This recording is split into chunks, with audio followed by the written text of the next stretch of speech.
The Classic Hollywood Movies channel from Comedy MX features golden era films remastered from the Festival Films library. Festival Films was founded in 1976 by Ron Hall.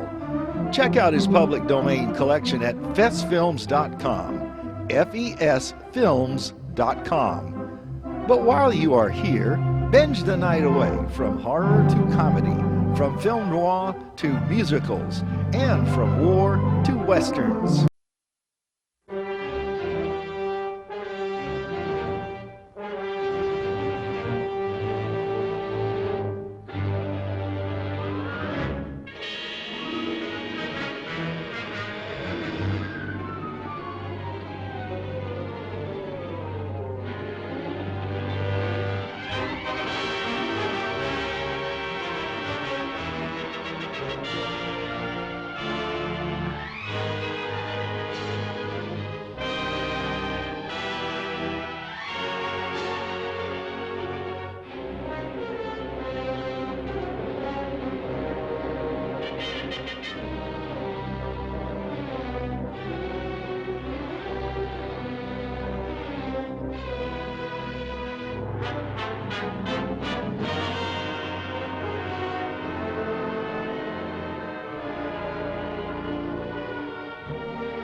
Show we have ever held with nearly twice as many dogs benched as last year. Refreshments are being served at the marquee at the west end of the grounds. Griffons ready in ring number 2. Next event, number 729. Collies bred by exhibitors. Have your dogs ready. Quiet, please, during the judging. Attention, please. Judging in ring 1. Event number 728. Scottish Terriers, American bred dogs. Great Danes in ring number 2. Great Scots in ring number 1. This is number 292, Captain McCavish, shown by the owner, the well-known fancier, Mr. Philo Vance, whose kennel comprises some of the finest campaigners in America. That's fine, Mr. Tail. Now smile, please. Cup to your right. That's great. Sorry, boys, but these are not trophies. Hold it. Hold it right there. Thank you. Thank you so much. Mind if we go now? I can stand one dog, but this bedlam is getting on my nerves. Don't be impatient, darling. We'll have plenty of time for dinner.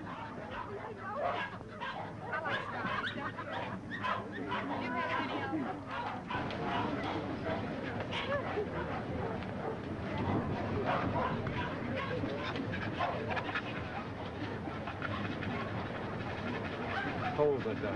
2.5. Show. Event number 728. The blue ribbon won by Gillespie of Heatherstone. Dundee Deviler is runner-up, and Midlothian gentleman receives the special. Better luck next time, Mr. Vance. Don't be downhearted, Captain. You're still champion with me. Maybe we'll have better luck in Italy, huh? Tough luck, Vance. I was hoping to have the pleasure of meeting you tomorrow. Oh, thank you very much, Mr. Cole. Perhaps you'll get stiffer competition from Sir Thomas MacDonald. Perhaps. Well, borrow Misty Morn for a second.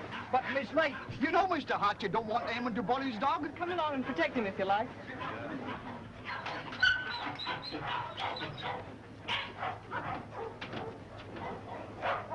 That's enough, Sir Thomas. I wouldn't take off another whisk. I think you're right, Sandy. Get ready. Hold it. Thanks. There you are, Gilly, laddie. Hello, Hilda. Hello, Tom. Well, what's the idea? Thought we'd do a little private judging. I don't imagine your uncle particularly approve of this. I'm sure he wouldn't. Hold him a minute, Sandy. Let's take a good look at him. All right. Come on, I'll see. Whip your tail.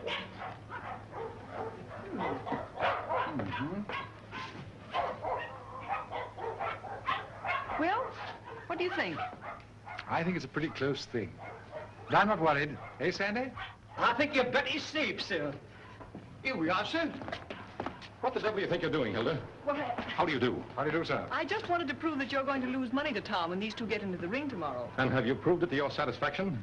So much so that I want you to loan me $1,000 to place on Gilly. Hilda. That's cheek for you. Wants to bet against me with $1,000 of my own money. I wasn't asking you for your money. I merely want you to loan me some of mine. As long as I control the purse strings, you're not going to do any betting against me. You'll be grateful that I've saved a few thousands of your fortune someday. But don't raise your hopes too high, Hilda. Bring that dog out here. I shouldn't let him worry you, my dear. You knew how I hate him, Tom. Things he's done to me. I despise him. Darling. Now, let's see. Where did I put that? Ah, here it is. Unsolved murders. You know, I almost forgot it. I wouldn't have been able to sleep a wink tonight, wondering who murdered who and why. How any intelligent man can read that dribble is beyond me, Brisbane. What time does that Chicago train go? 5 o'clock. Well, it's 4:15. Oh, you've got plenty of time. Yes, I know, but I want to get out of here before Archie gets home. Good afternoon, sir. Afternoon. Is my brother at home? Yes, sir. He's upstairs. Tell him I want to see him. Yes, sir. Your taxi's waiting, sir. All right, there's the bag. Did you get those reservations? Yes, sir. And Mr. Archer told me to tell you he wants to see you, sir. Oh, he did, eh? You tell him I don't want to see him. Tell him I said so. In those words, sir? Exactly. Unless you can think of something stronger. Yes, sir. Of course, it's none of my business, Brisbane. But I wouldn't talk that way in front of Gamble. I don't trust him. I just couldn't resist it. I'd like to see the look on Archer's face when he tells him. I wouldn't. How the deuce can you stand it here? Why, there wouldn't be enough money in the world to compensate me for being Archer Coe's secretary. Oh, he's not as bad as all that. Say, you better be getting along. There's such a thing as carrying loyalty too far. Don't forget, I overheard a few of his choice remarks to you when you dared suggest that you were in love with Hilda and wanted to marry her. I'm afraid you're taking Archer a little too seriously, old man. Did you deliver my message? I thought it best to wait till you were safely away, sir. Do you mind dropping me off? I have an engagement with Hilda for dinner. Come ahead, come ahead. All aboard! Albany Express, Stanford, Bridgeport, New London, New Haven, Wesley, Providence, Boston.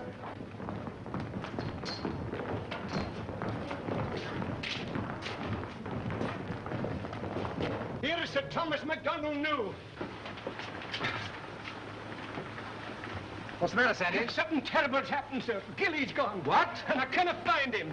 They've taken him off the bench, sir. Well, he couldn't have got loose.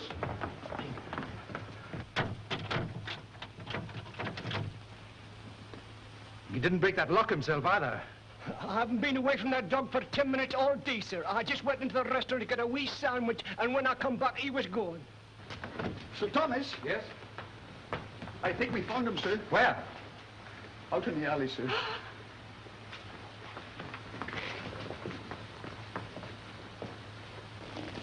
This way, sir. Gilly, he's dead. Oh. I'll kill the man who did this.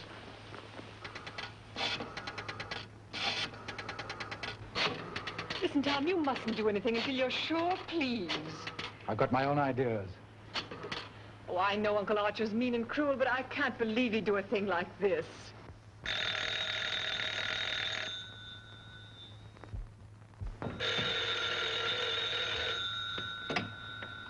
Hello?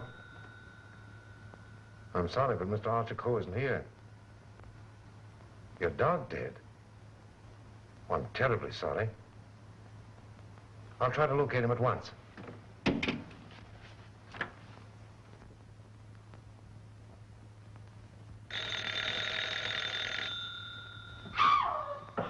Go away from me, you. Get out of here.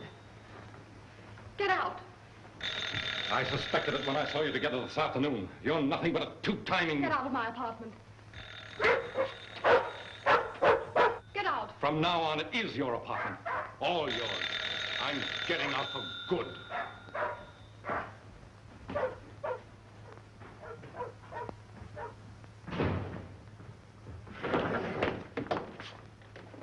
Ah, Mr. Cole. My dear friend, Yes, I see you are.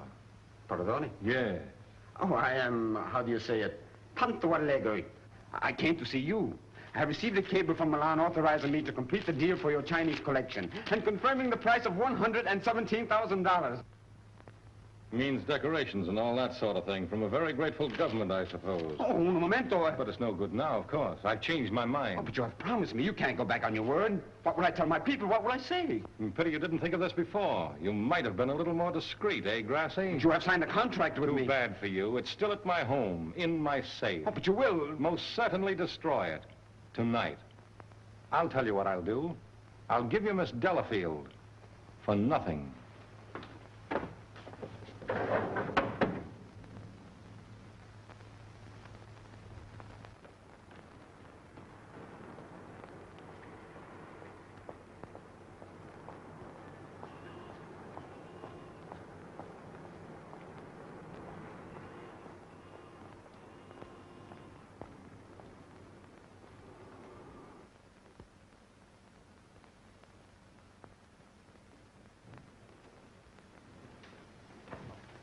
Hey, Liang.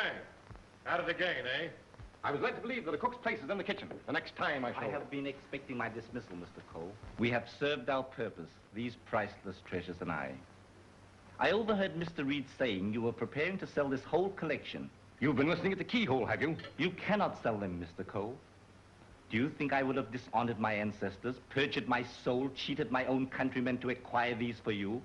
Had I not believed that you would reverence them as I do? That's the worst of your race, a pack of mawkish sentimentalists about your ancestors. I don't need you tonight. Go on, get out. I would suggest you consider most carefully before you sell.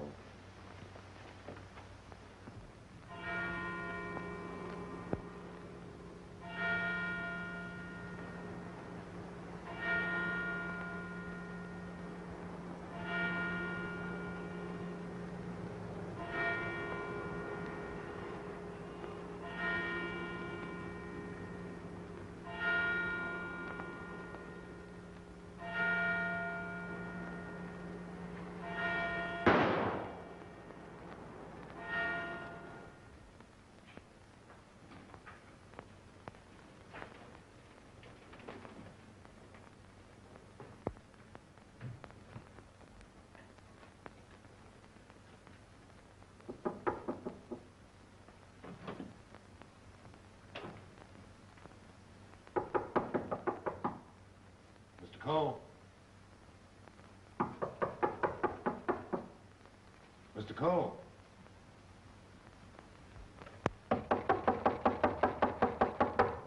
Breakfast, Mr. Cole. Breakfast.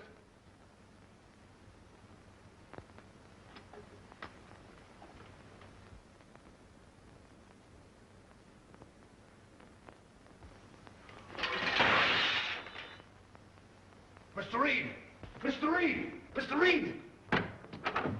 What is it, Gamble? Mr. Cole, Mr. Archer Cole has killed himself. Killed himself? When? How? He's sitting in there like, and the door's bolted. You're positive? Yes, sir. In his bedroom. Phone the police. Yes, sir.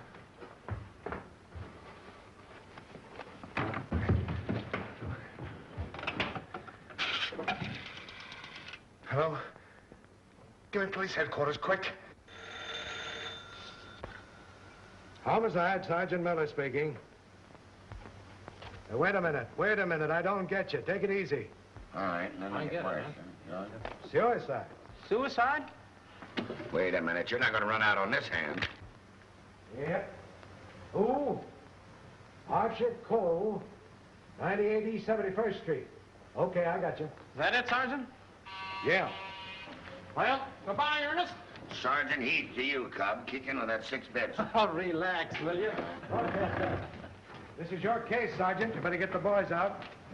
98 71st Street? That's right. All right. Come on, Snick. Tell Dr. Amos to hurry right out to 98 East 71st Street.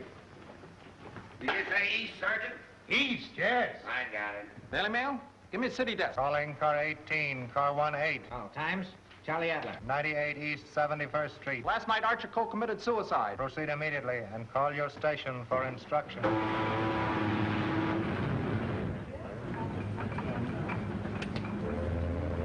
Fire and warmer with lights and moderate winds for New York vicinity today and tomorrow. Yes, sir. And now for the latest news flashes.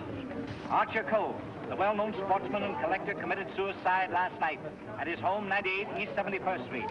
His body was discovered by the butler at 8 this morning when he took up a breakfast tray. No reason has been advanced for this action as Mr. Cole was in excellent health and had no financial trouble. No news has been received from the crew of the Is the land phone still connected? Yes, sir. But it will be disconnected in about 2 minutes, sir. Let's see.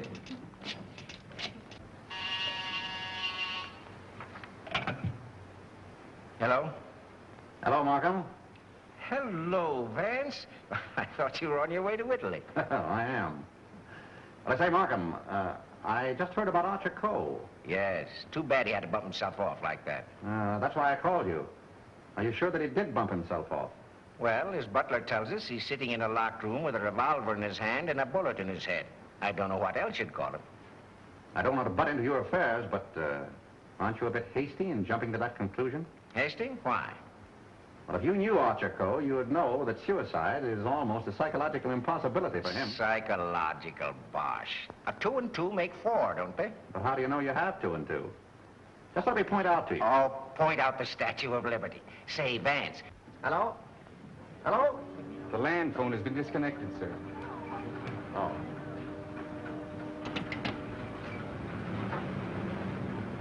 Will you have my luggage brought up? Yes, sir. Steward, just have them sent it ashore. I've decided not to sail. Sir?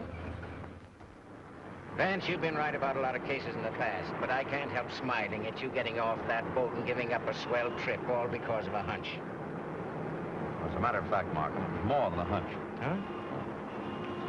It just so happens that I talked with Archer Cole only yesterday. What? Where?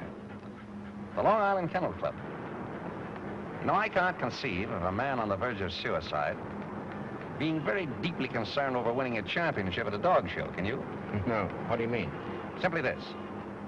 As late as yesterday afternoon, Archer Cole was looking forward with the keenest anticipation to winning a blue ribbon from Sir Thomas MacDonald today. Sir Thomas MacDonald. Say, wasn't it his dog that was found dead last night? Right? And Archer Cole found dead this morning. You suppose there might be some connection there? I don't know. But if someone were to try to kill Captain McTavish, I'd probably turn murderer myself, wouldn't I, Captain?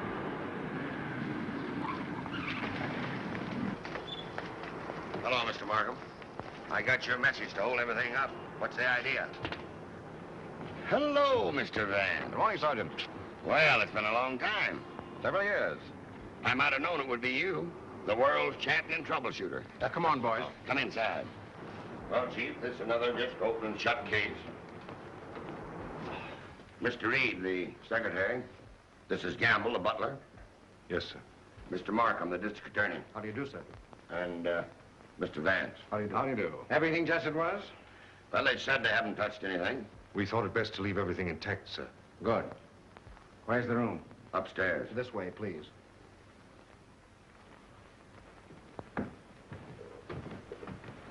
You've been in Mr. Coe's service long? About 3 months, sir. And before that? Why, unfortunately, I was unemployed, sir. This is it, sir. Yep, he's there, all right.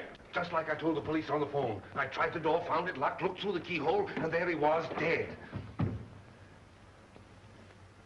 I think this is a job for you, Sergeant. Certainly, Mr. Vance.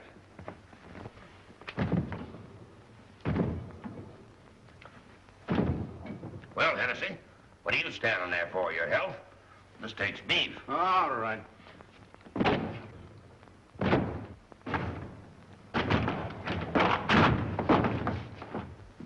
Congratulations, Sergeant. What is this, a bedroom or a museum? More junk here than in a Chinese josh house.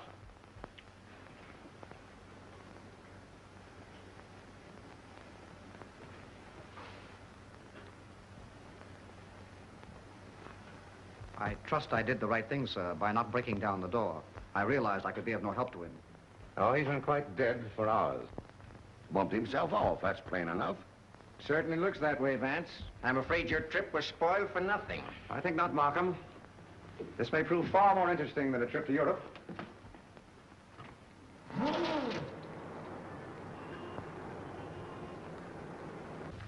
You carry a gun? No, sir. You? Yes, sir, but only at night for the protection of the household. Is that it? Why, Come on. No, that was Mr. Archer's. But he always kept it in a desk drawer downstairs. I saw it yesterday morning as I was putting away some papers. Oh, you did, eh? Did Mr. Cole generally keep his windows locked? Why, no, sir. As a matter of fact, he was a great believer in fresh air. Ah, indeed. I wonder if these gentlemen would mind waiting downstairs. Well, certainly not. I'm sorry we had to damage your door. That's quite all right. It's easily repaired. I'll have it attended to at once, sir. Hennessy, see that no one leaves the house without my permission. All right. It's as plain as a nose on your face. This guy locked himself in here and blew out his brains. I wish I could agree with you, Sergeant. How the devil could it be anything but suicide? It was all very well for you to theorize before we got here, Vance. But now that you've seen this, and there are no signs of a struggle... And the door bolted on the inside, and no means of entrance to the room. Ah, no other means of entrance. How right you are, Sergeant. But we can hardly call a second-story window a means of entrance.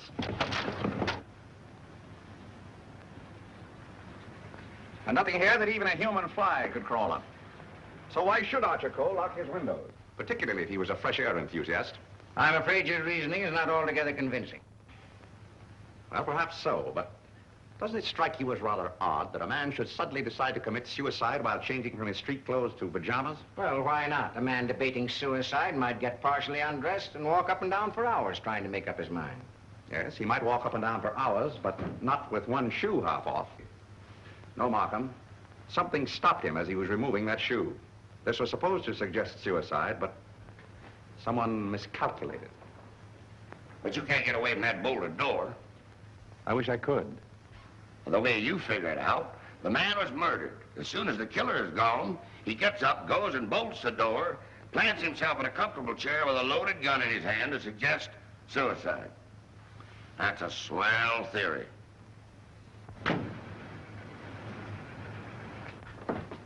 Hello, Gamble. Well, what is this? What's happened? Something terrible has happened, Miss Lake. Hilda. What is it, Raymond? What is it? It's your Uncle Archer, Hilda. He killed himself last night. Where? They're upstairs.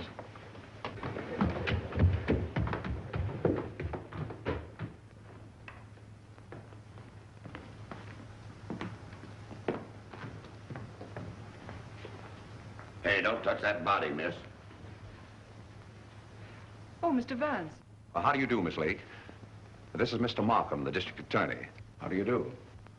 Miss Lake is Coe's niece. I'm sorry, Miss Lake, but you mustn't touch anything until the medical examiner arrives. It's against regulation. Is it also against regulations to tell me what's happened? We arrived only a few moments ago. We found your uncle as you see him. It has every appearance of suicide. I doubt it. Do you know of anyone who would have reason to kill your uncle?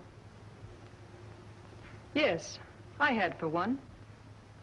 Why, Miss Lake? Because he stood in the way of everything I wanted. He made my life miserable because he held the purse strings. And because he was jealous of every man who came near me. I was afraid of him. Oh, the horrible nights I've spent in this house. Are we to accept your comments as a confession of murder, Miss Lake? Look here, Markham, that's ridiculous. Please, Raymond.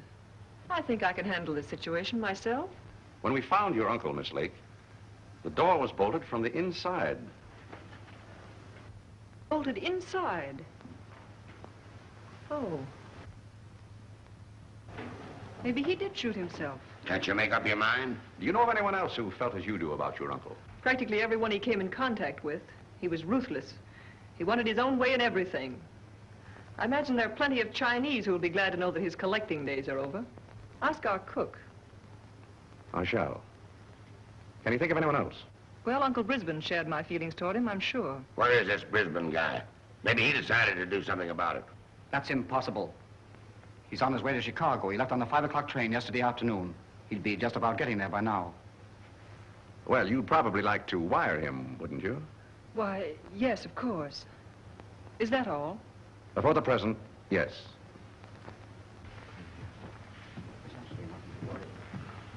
Suppose we check up on Upper Brisbane on that Chicago train. Won't take me but a minute.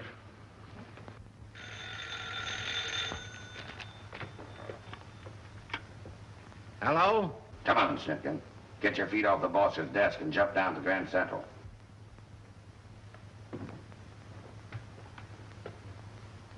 All right, I get you.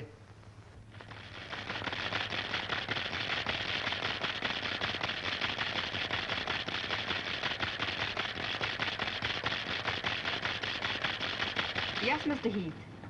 Langham Hotel, Chicago? Yes, sir. I'll rush the call. Hold the wire, please. Oh, yes, Mr. Heath. We're expecting Mr. Brisbane Cole this morning. Oh, yes, he wired for a reservation last night. Thank you. Goodbye. Yep. He took the 5 o'clock train, all right. Good. You know, there's a few things I'd like to find out about this girl, Hilda Lake. Why are you always trying to check up on me? I'm not trying to check up on you, Hilda. I want to help you. Well, you know how I feel about you. You know that I love you. But lately you seem to have changed. Every time I want to speak to you about marriage, you evade me. What's on your mind? Oh, nothing, nothing. Raymond, I never said I'd marry you. But I thought that now that I could take you away from here. You might as well know now as later. When all this is cleared up, I'm going to marry Tom McDonald. Oh. Oh, try to understand, Raymond.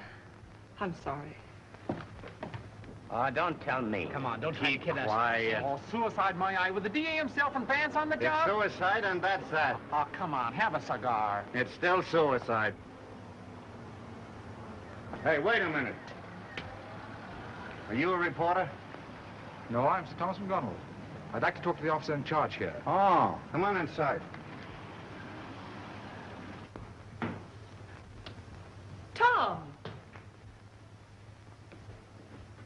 Why didn't you stay away from here? And leave you to face this thing alone? But you promised me last night you wouldn't come here. Won't you go, please? I can bluff it through. I don't want the police asking you questions. I know all the answers. Oh, but please go for my sake. Well, let's forget about it, shall we? It's too late now in any case. The police are guarding every entrance. Wait a moment. You can cross through that yard and get to your apartment. No one will see you. Take the first boat to England and I'll join you as soon as I can. Watch out for those newspaper men, Sir Thomas. They're even deadlier than the police. I had no intention of leaving. Ah, good. Oh, by the way, I was sorry to hear about the death of your dog last night. Oh, thanks. You didn't by any chance discuss it with Archer Cole, did you? No. If I had, I might have killed him. Well, did you? That's your problem. I want to see. Any news, Doctor? How about a statement now? Give me a chance. Oh, wait a minute. I'm a doctor, not a magician. Almost full and funny. Go on now, scram. All right, now listen. Wait a minute. Got to get in here. Hello, Doc. Hello, Kelsey. Where have you been? Haven't seen you for a long time. Working hard. What kept you so long? Did you walk all the way? You always pick on me at mealtime. I was in the middle of cakes and sausage. What have you got? Just plain suicide. This guy locked himself in the room, bumped himself off. Suicide? Then why didn't you let me finish my breakfast? Hello, Doc. Hello, Markham. All you need is an order to remove the body. If you told me that over the phone, I'd have sent my assistant. Mr. Markham told me to phone you personally. Don't crab at me about it. I'll give you the approximate hour of the death, if you want it. That's big-hearted of you, Doc. And the routine autopsy, we can do tomorrow, as it's just a case of suicide. Why do you jump to that conclusion, Doctor? I know a dead man when I see one. Besides, the door was bolted. I know, the door was bolted from the inside. But what about the body? Hadn't you better have a look at it? I was going to. I'm a doctor, not a detective. This man is dead with a bullet hole in his right temple. He's holding a gun in his right hand. Just the kind of wound that might have been self-inflicted. The position is natural, and the door was locked on the inside. Well, let me see. That's strange. Did you find something to disturb you, Doctor? Plenty. There's blood in his mouth. And he's got a skull fracture from some club-like instrument. Now, what about the bullet wound in his temple? There's no blood there. That's so. Gentlemen, When that bullet entered this man's head, he had been dead for hours. Can you place the time of his death? I'd say from 8 to 12 hours ago. Would you say that the revolver was placed in his hand before rigor mortis set in? Yes. Did he die from the effects of the blow on the head? No. Probably rendered him unconscious for a while, but that wouldn't have killed him. Not powerful enough. The blow didn't kill him, the bullet didn't kill him, and yet he's dead. Suppose we try to find out just what did kill him. Glad you thought of that, Mr. Vance. It's not a bad idea. Perhaps I'd better take another look. All right, boy. Let's pick up these clues before they get mussed up here. Hey, just a minute, Doc, please. Ready? Give me a hand, Sergeant. Help me lift the body over to bed. What do you want to put it? All right, boys, the rigor mortis. What do you want to get this body over on the bed? Around the handles, around the block. Get that. We need to fly. All right, Chief. Get all. Hey, here they come, boys. Let's get it. All right. Lift him easy. Easy. Very careful. There he is. Now then, All right, just move him all that way. All right, That's Sam, for you, Doc. That's it. There couldn't have been much of a struggle. His hair isn't even mussed. Maybe somebody slugged him and then combed his hair. By George! Now I've got it. Stabbed below the left shoulder blade, near the spine. There's no external bleeding. Internal hemorrhage, huh? That's it. What do you think of the suicide theory now, Sergeant? Well, it's slightly complicated for him to shot, slugged, and stabbed himself, particularly in the back. Yeah, it's very complicated. Oh, Markham. Yes. You see, there's no hole in the back of his pajama jacket. So he couldn't have been wearing that when he was stabbed. Forget this. There's a hole in the back of his coat and another in his waistcoat, blood-stained. He must have been fully dressed when he was attacked. That is me out. I finished. I suppose you want a quick autopsy. Yes. Get that body down to the morgue as soon as possible. Good day, gentlemen. Good day. Hey, Doc, Yes? do you think there's any possible chance of that being suicide? What? All right. Just a fair question, big boy. Go on home and get your hotcakes and sausage. You need the strength. Anything? Yeah. Hurry up to that dead weight. Right. Any report on that wire? Not yet, Sarge.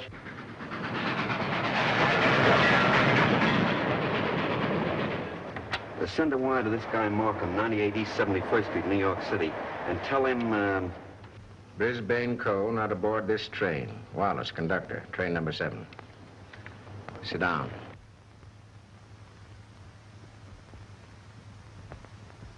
What time did Brisbane Co. leave for Chicago? In time to catch the 5 o'clock train, sir. How do you know he caught the 5 o'clock train? I phoned for the reservation, brought him his walking stick and overcoat, and put his bag in the taxi. Ah. Did you remain in the house all evening? Why, no, sir. I went out about 6:30. It was a servant's night off. Everyone was out to dinner. Did you notice anything unusual in Mr. Brisbane's manner when he left? Oh, now that you mention it, he was distracted and very irritable. You say you gave him his stick? Yes, sir. What kind of stick?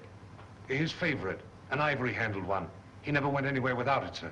You're quite sure he took that particular stick with him? Positive. I handed it to him myself, sir. Did you see him when he returned here last evening? Returned? Yes. I didn't know he had returned, sir. Then whose ivory-headed stick is that hanging over that chair in the hall? I don't know, sir. I swear I don't know. Sit down. Steady, Gamble. Steady. Is this it? Is it? Yes, sir. I can't understand it. I suppose you saw nothing of his bag. Why, no, sir. Well, if he brought his cane back here, what did he do with his bag? Ah, very good, Sergeant. That's just the point. He undoubtedly left it somewhere. But where? I should think the most logical place would be the check room at the Grand Central Station. What kind of a bag was it? Just an ordinary pigskin bag, sir, with his initials BC on it. Is that it? Yeah, that looks like it. There's your police department receipt. What time was this check? 4:45. Thanks, pal. Okay. Well, here it is. Put it here. Did you examine the contents? No, I brought it right up here. I'll open it. Did you find out what time this was checked? Yeah. There you are. 4:45. He must have gone direct from the house to the station. Did the attendant remember who left this? No, he said it was some man at them, but most of the time he didn't even notice the people. Well, there's Shaving kit, shirts, underwear, socks, collars, slippers. Nothing in there that a man wouldn't ordinarily take with him on a short trip. Except this, perhaps. Unsolved murders. That's a swell book to take to Chicago. That's rather odd, isn't it? Yes, more than that. Gentlemen, the mist is beginning to rise. I think I know at least a part of what happened here last night. How about this? Let's say that Brisbane Cole started for Chicago on a night when he knew that no one but Archer would be at home. He missed his train purposely, checked his bag at the station, and returned here to kill his brother. To make a perfect alibi, he planned to take a later train to Chicago. But something stopped him. And something stopped Archer Cole before he could remove his shoes last night. You see what I mean? Those shoes of Archer's, that bag of Brisbane's, his stick hanging there in the hall, it shouldn't have been there. Wait just a minute. Oh, Campbell. Where did Mr. Brisbane usually put his hat and overcoat when he came in? He always hung them in the closet, sir. Which closet? This one.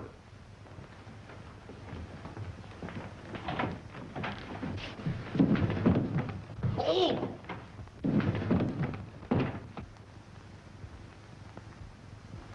Mr. Brisbane. Well, Mr. Vance, where are we now? I should say somewhere in the middle of the Gobi Desert.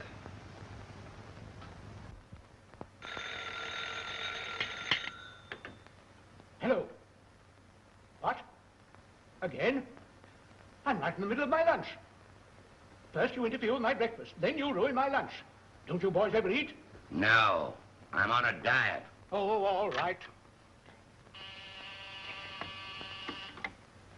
Hello. All right, I'll attend to that later. Get me the wagon and the fingerprint gang.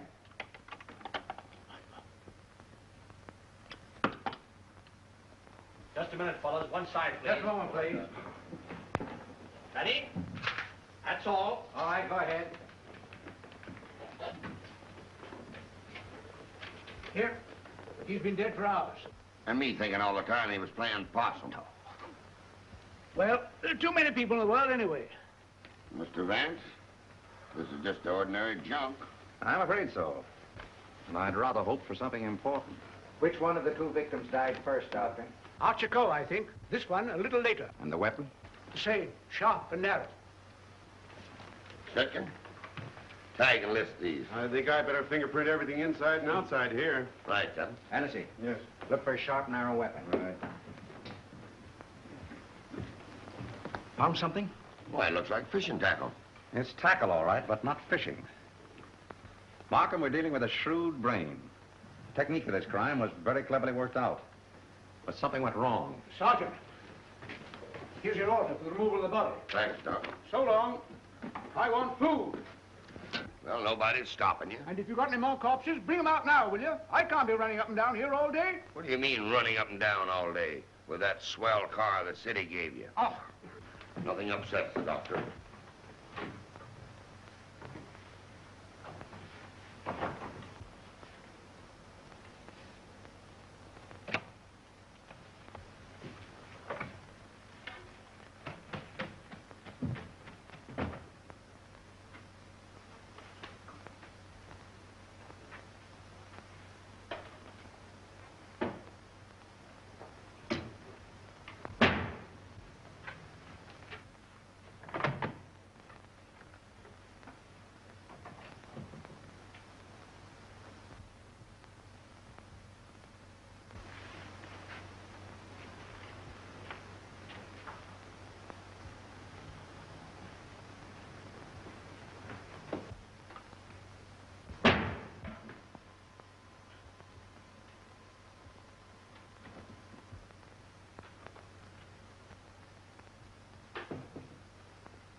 Hiya, Captain. Going in to take charge? Well, if you hurry up and solve this case, maybe I can go home. Come on. I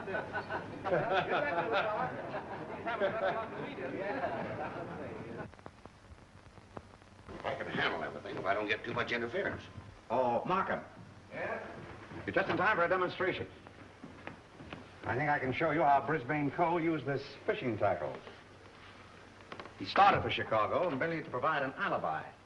He had other plans in this room. Watch this. Notice the bent pin which is hooked on the bolt handle? This is attached to the string I am now pulling through the keyhole. If you follow the string, you will see that it passes around a pin in the wall. This acts as a pulley, and is also attached to a string passing through the keyhole. You see, the bolt is now being forced into its socket. Upon my word. I now pull the first string through the keyhole, and then the second string. And with it comes the pin, leaving no evidence. Now let me in. It worked? Yes, it worked. Well, that explains that then. Very clever. It could have been done that way, but if Brisbane killed Archer Cole, who killed Brisbane and hung him in the closet? Why did he do it? That's what we want to find out, isn't it? Exactly. Yeah. Gentlemen, two persons planned the murder of Archer Cole. Two? What? But their paths crossed. Brisbane was one of them. The other? I've got it. The Chinese cook. They're full of those tricks. Forget this. Dr. Doremus said that Cole was struck over the head with a blunt instrument. This poker would answer that description, wouldn't it? Yes, and that certainly looks like dried blood. It certainly does. But what about those short, coarse hairs? They don't look like Cole's. No. Well, Mr. Vance, why didn't you find that when you looked in there this morning? It wasn't in there this morning. Besides, it doesn't belong in this room. It belongs downstairs in the library.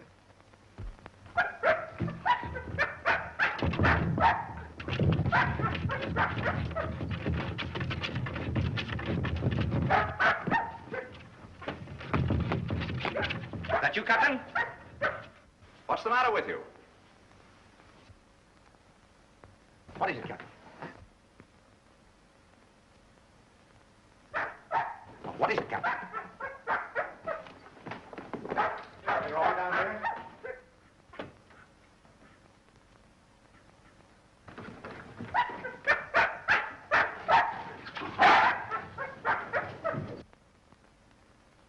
Oh, good boy, Captain. This dog's been struck a nasty blow. That explains the coarse hairs on the poker. Whose dog is this? I don't know. I mean, I've often seen it in the vacant lot, sir. Just tell the truth, Gamble. Yes. Why don't you? It belongs to the lady next door, sir. Hennessy, get that fellow to a vet as fast as you can, will you? Yes.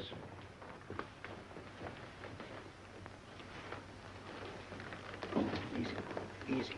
Easy. Now, Gamble, let's have the name of the lady next door. Doris Delafield. Yes, I'm Miss Delafield.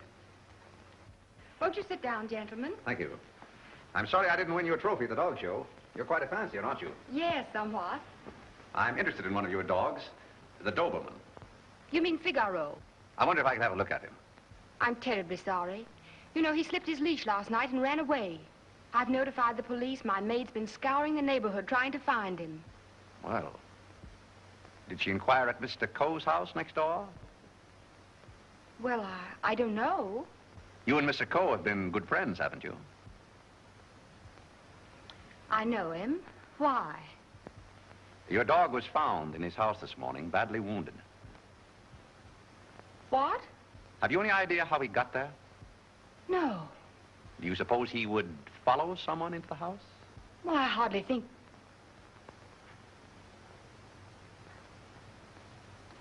Now, what are you driving at? Mr. Archer Cole and his brother were murdered last night. Murdered? I was afraid that... Just a moment. Hello. Is that Miss Doris Delafield's apartment? Would you please tell Miss Delafield that we couldn't get the reservations for her and Mr. Grassi on A deck, and ask her if B deck would be satisfactory? Miss Delafield will not be sailing. You can cancel a reservation for them both. Both? Do you mind telling me whom the other reservation was for? I refuse to answer that question. Would it be Mr. Grossi? But I am Mr. Grossi. And if I didn't cancel those reservations, who did? What? Miss Delafield. Oh, no, she didn't. No, really, there's been a mistake. As soon as I can find out about this, I'll call you back.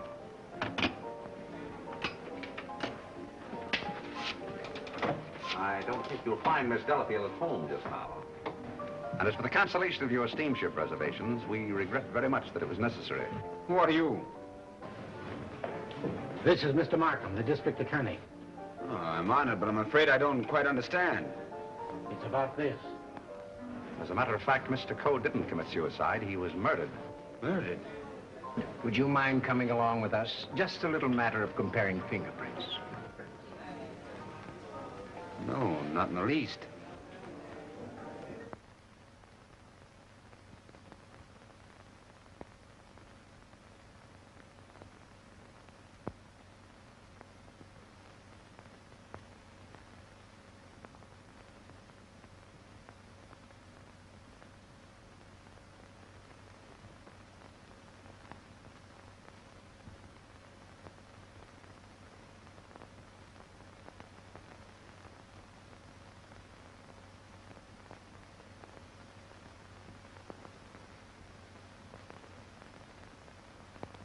I think that's all. Found anything yet? The one taken from the doorknob is too blurred for identification, but this one is very clear. It appears to be that of Liang, the Chinese cook.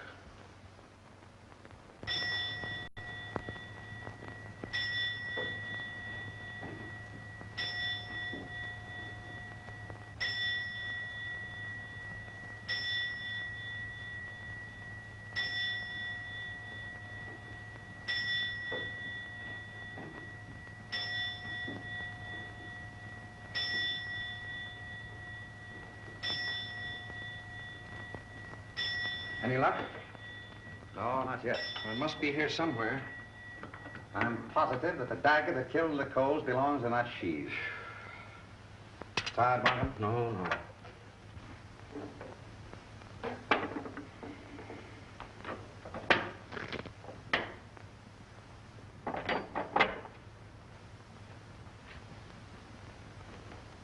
Well.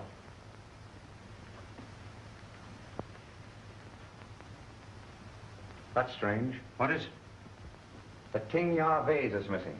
It's the most valuable in the whole collection. That's all that's left of it.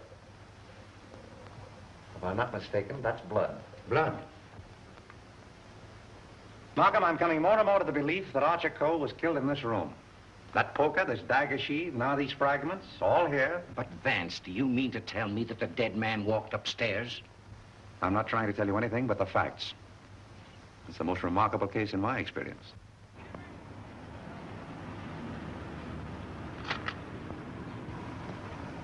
Find anything, Cap? Yes, sir. Plenty.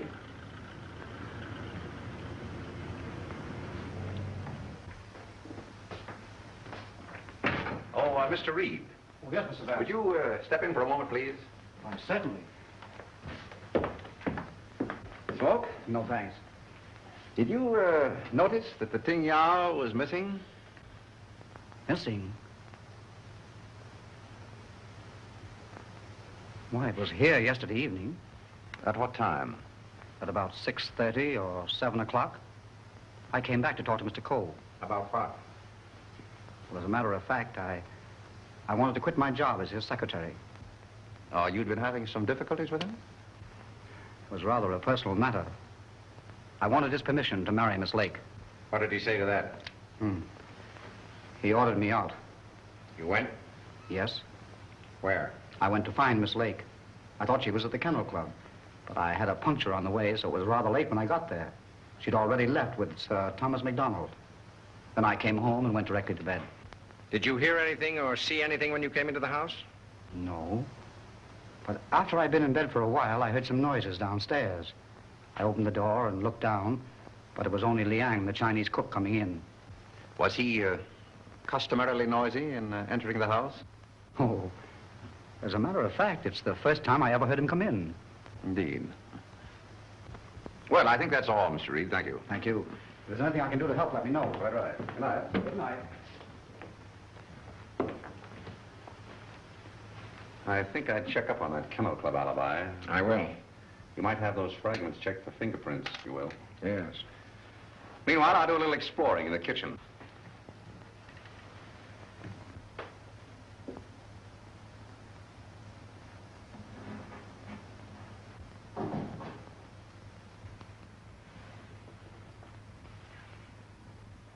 Why, Mr. Vance, I thought... Get Markham.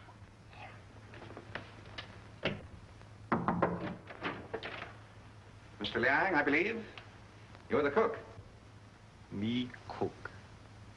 You can drop the pidgin English. That isn't necessary with me. Where did you go to school? Columbia University. Ah, that's considerable education for a cook, isn't it? Mr. Coe employed me because I know a great deal about Chinese porcelain. Ah, I see. Ah, that's a very lovely piece of ting yao, isn't it? How did it get broken? I don't know, sir. I found the pieces in the wastebasket in the library. You want me, Vance? Oh, yes.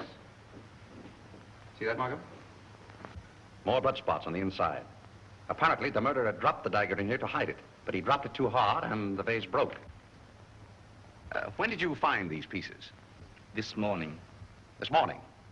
You're sure it wasn't last night, about 8 o'clock, let us say? No, sir. I did not get in until after midnight. I'm sure Mr. Reed or Mr. Gamble will tell you that. What time did you find the poker? The poker? Yes, the poker. The one you hid in the Chinese chest in Mr. Archer's room this afternoon. But I don't know what you mean. Oh, yes, you do. I was behind the door in that room when you hid it. Let me handle this, Mr. Vance. Are you going to talk? Or do I have to make you? Wait. I'll tell you the truth. Well, spit it out. When I returned to my room here about 8 o'clock last night... Ah, I thought so. I heard angry, muffled voices in the library. Then a dull sound as of someone falling. I stood at my door here and listened. Then I heard footsteps cross the kitchen and go out the back door. And then? I walked up the corridor and everything was very quiet. I opened the library door and looked in. The furniture was overturned. The poker was there. The desk was disarranged, and the valuable Tengyu vase was broken. I thought there must be something wrong, so I went upstairs and looked into Mr. Coe's bedroom. He was dead. Fearing that I might be suspected, I went back to the library and picked up the broken pieces of the vase, and together with the poker, I took them to my room. And knowing that you were alone in the house, you were afraid you might be suspected. So you hid the weapons and left. Yes, sir. You returned to the house about midnight and purposely made a lot of noise so as to establish your alibi. Is that right? Yes, sir. All right, then. Where'd you put the dagger? I did not find the dagger. Don't give me that. What did you do with it after you stuck it in Archer Coe's back? I've got it, Mr. Markham. Yes? What? Fingerprint on this broken fragment belongs to the Italian, Eduardo Grassi. Well, Mr. Vance, looks like somebody else miscalculated. Yep, it fits. Oh, that doesn't prove anything. What about this?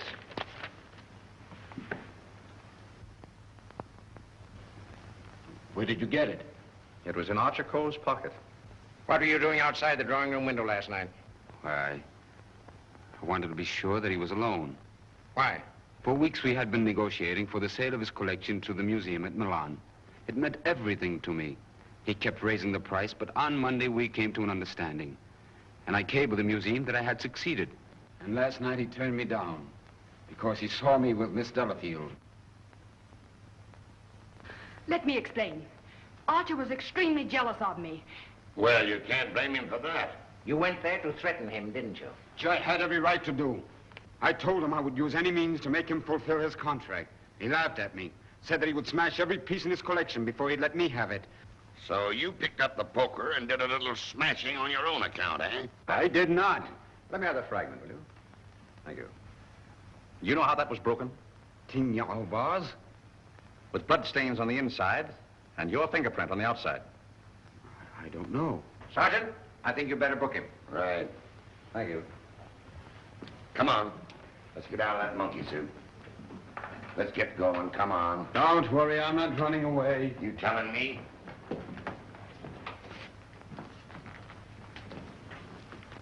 I suspected the Italian all along. Exactly.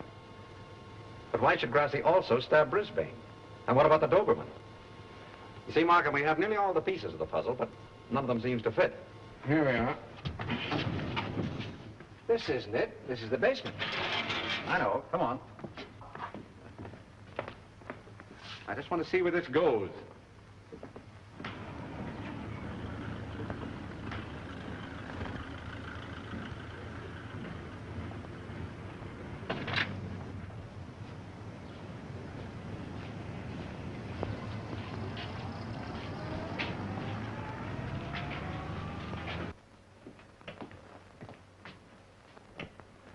Good evening, sir. Gamble? By the way, how long have you been using that name? All my life, sir. Dubois checked Gamble's fingerprints at the Identification Bureau, and who do you think he turns out to be? Not Gamble? No. Atlantic Eddie. He used to work the boats on both sides of the ocean. Honestly, Mr. Vance, I haven't turned a trick in 5 years. Oh, that's all right, Eddie. I just wanted to let you know that we're old pals. Sir, someone slipped in the back door and went into one of the front rooms.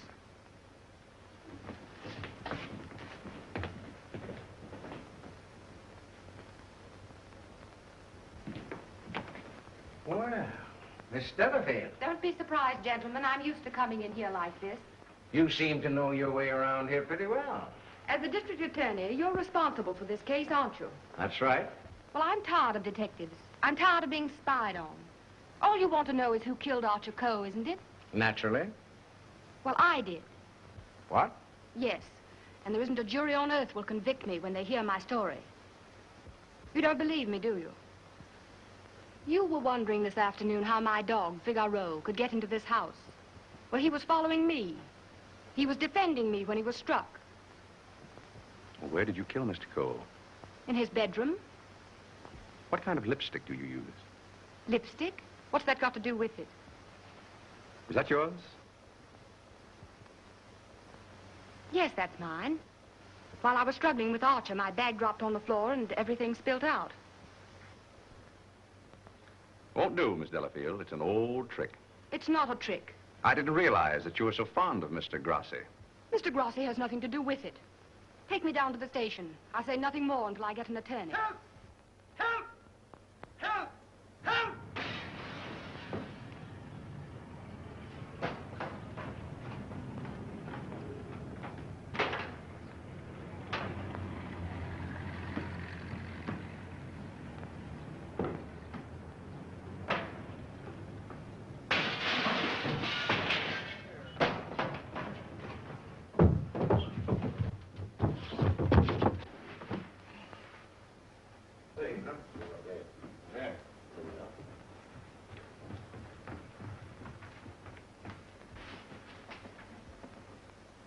This guy's been stabbed, Hennessy.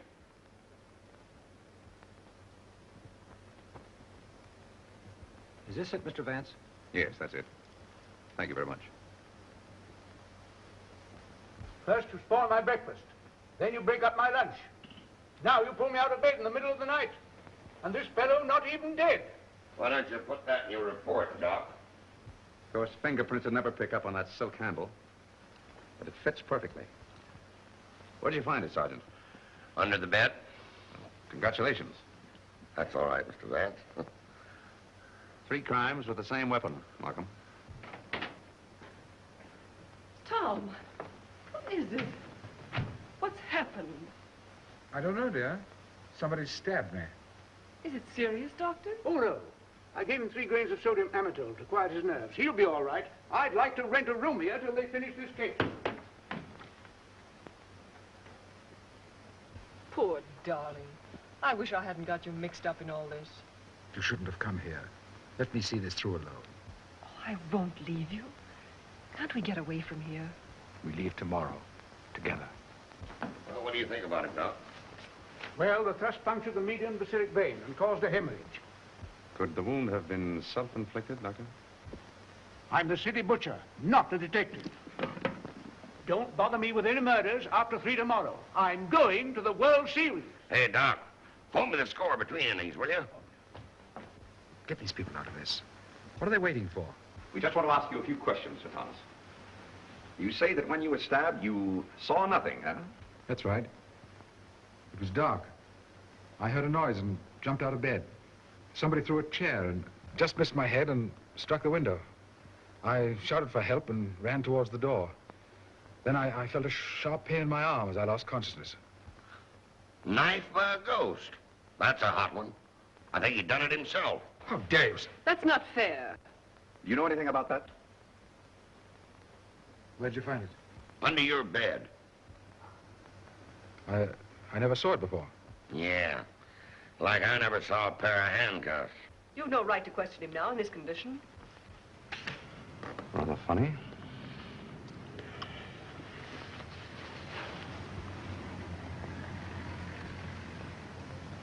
You see what I see in Archer Cole's room?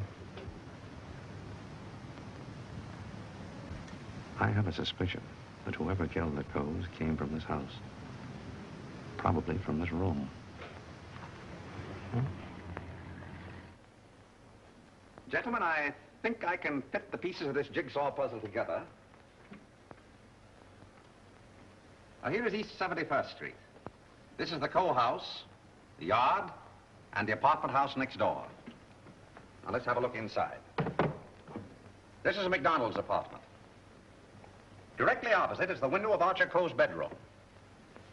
Underneath McDonald's apartment is the cozy little nest of Miss Delafield and her temporary guest, Mr. Grassi. This is the elevator, and here are the stairs that lead directly to the back entrance. From there, it's easy to reach the back entrance to the Cole house across the yard. Now, that's the front hall, and here's the library. On Wednesday evening, between 7:30 and 8 o'clock, Archer Cole was sitting alone in that room. Now, remember, it was the servant's night off. The killer must have known this when he came in the back door. He was so intent upon what he was planning to do that he must have left the back door open, because from somewhere in that vacant lot came a dog, a Doberman Pinscher, belonging to Doris Delafield. He saw the back door standing open and went in. Meanwhile, the killer was moving along the hall toward the library, making absolutely sure that Archer Cole was alone. He knew exactly where he was going and exactly what he was going to do. He came so silently that it must have startled Archer Cole when he looked up and saw him carefully closing the doors. It is my conjecture, gentlemen, that a terrific argument took place. Archer Cole must have struck him, and as he fell back, he picked up the poker as the first weapon that came into his hand. He struck Archer Cole on the head. Cole collapsed across the desk, his hands groping in the drawer of the desk for his gun. Then, in a blind rage of the moment, the killer saw a Chinese dagger. He seized it and stabbed Archer Cole in the back. Cole probably fell to the floor. Meantime, our Doberman Pinscher was coming closer and closer, probably attracted by the sound of the struggle in the library. As the killer opened the door to escape, he saw the Doberman Pinscher in the hall coming toward him. He again picked up the poker as the dog entered the room. True to the instinct of his breed, the dog sensed an enemy. He leaped. The killer struck, and the dog fell, badly wounded. Now he tried to hide the dagger in the Tingya vase. He dropped it too hard, and the porcelain broke into bits. He picked up the dagger again and went out the same way he came in. Meanwhile, Cole slowly regained consciousness and pulled himself to his feet. You remember, gentlemen, that Dr. Doremus said Cole died of an internal hemorrhage. That is the key to the whole situation. Archer Cole, already a dying man, walked upstairs. And what is even more terrible, he did not know that he had been stabbed. He went to his room and, feeling a little faint probably, he removed his coat and vest and hung them in the closet where we found them. He put on his pajama top and went to the window and raised the shade. Can you imagine the killer's emotions when, from someplace in the apartment house across the vacant lot, he looked over and saw the man he thought he had killed standing there at the window? He knew then that he had to go back and complete his job to save himself. Feeling very faint by now, Archer Coe went from the window to the chair beside his desk, where he sat down. There, he started to remove his shoes. You remember just how we found him. In the very act of removing them, before he could get one of them entirely off, he died. I don't think he ever knew what killed him. Now we come to the most awful part of the tragedy. Brisbane Coe came back to the house with a cleverly worked out plan for killing his brother. He also knew that it was the servants' night out and that he would not be disturbed. He went down the hall to the library, and from the drawer of the desk, he took Archer Coe's own revolver and put it into his pocket. Then, turning out the light on the desk, he went out of the room. He hung his stick over the chair in the hall and tiptoed up the stairs and into Archer Coe's room. He saw his brother sitting in his easy chair, apparently asleep. I can see him tiptoe across the room. And from somewhere just across the desk, he took out the revolver and with careful aim, he pulled the trigger. Meantime, the killer, believing that he had only wounded Archer Coe, came back by the same route to finish his job. Then Brisbane closed the window and lowered the shade. And returning to the body, he carefully placed the gun in Archer's hand, as though it had been suicide. Then he went to the door, and with the two pieces of string, the pins, and the darning needle, he was able to bolt the door on the inside, just as I showed you. A very clever device, gentlemen, which he had discovered in the book of Unsolved Murders, which we found in his suitcase. Then, gentlemen, Brisbane went on down the stairs, little knowing what awaited him there. The killer mistook Brisbane for Archer Coe and drove the dagger into Brisbane's back. Then, to hide the body, he dragged it into the closet. I doubt if he even discovered his mistake until the next day. That's great. But who did all that? Well, you can search me. I'm going screwy. You can include me in that, Sergeant. Haven't you got any ideas at all, Vance? Markham, it's a maze of conflicting clues. Any one of 7 people might have done it. But we couldn't convict 7 people, Mr. Vance. You couldn't convict one with the evidence you've got. Gentlemen, I'm afraid we're completely stopped. Licked. Well, I hate to admit it, but it looks that way. Vance, in all the years we've worked together, I never heard you say that before. I know. I'm sorry, Markham. Well, what are we going to do about it? I don't know. Are you sure you checked up on all the alibis? Every one of them. And you've gone over the fingerprint situation with your boy? Yes, sir. Well, we've slipped up somewhere, Sergeant. But there must be something that we can get our teeth into. Markham, I suggest that you dismiss this case. What? Dismiss it? Yes, turn all the suspects loose. I can just see all the newspapers in this town screaming for a new district attorney. Well, we can probably cover you up all right, Mr. Markham. I've said it was suicide all along. Yes, I know. We could put that solution on it, but I hate to do it. All right, Sergeant. Go ahead. Turn him loose. Turn him loose? Yes. Well, Mr. Vance, this is once we're both stuck. When you give up, Vance, I'm sunk. Oh, I haven't given up. I have another idea. What? If it works, I'll have your killer for you in half an hour. I'm going to arrange a little meeting with him now. What? But you let me dismiss all the suspects. Yeah, that's just what I wanted you to do.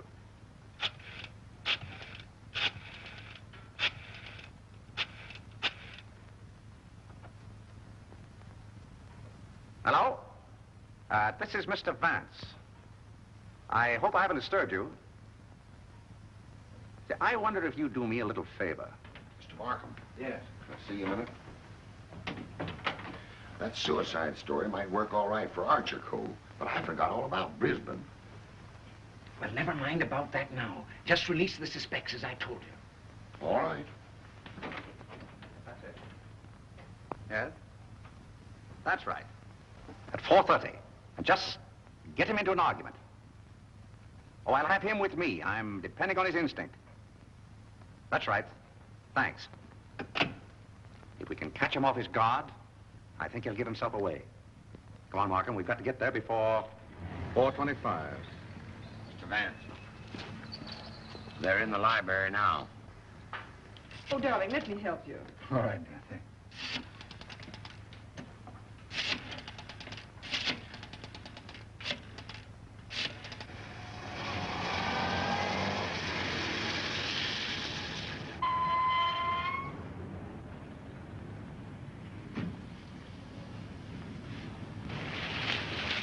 Well, it's the first time we've used bloodhounds in police work since I wore high-button shoes.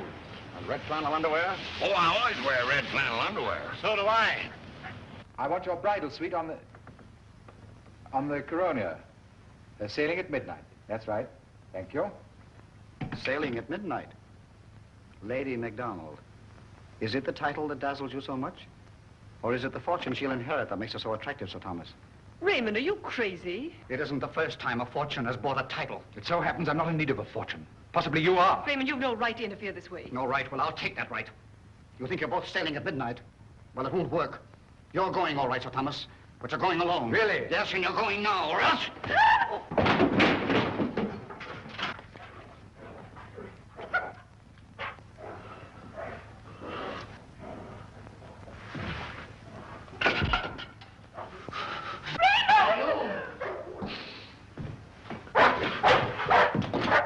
Ah, the poker again, huh?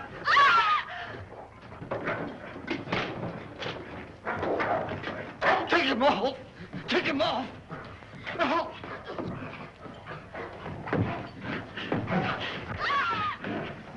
Take him off! Will you? Will you take him off?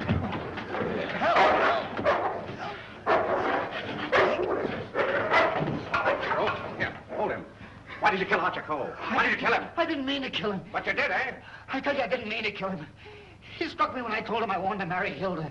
And I lost my head. I hit him with a poker. I don't remember anything after that. What about Brisbane? It was a terrible mistake. And MacDonald? I still would kill him if I could. There's your man, Sergeant.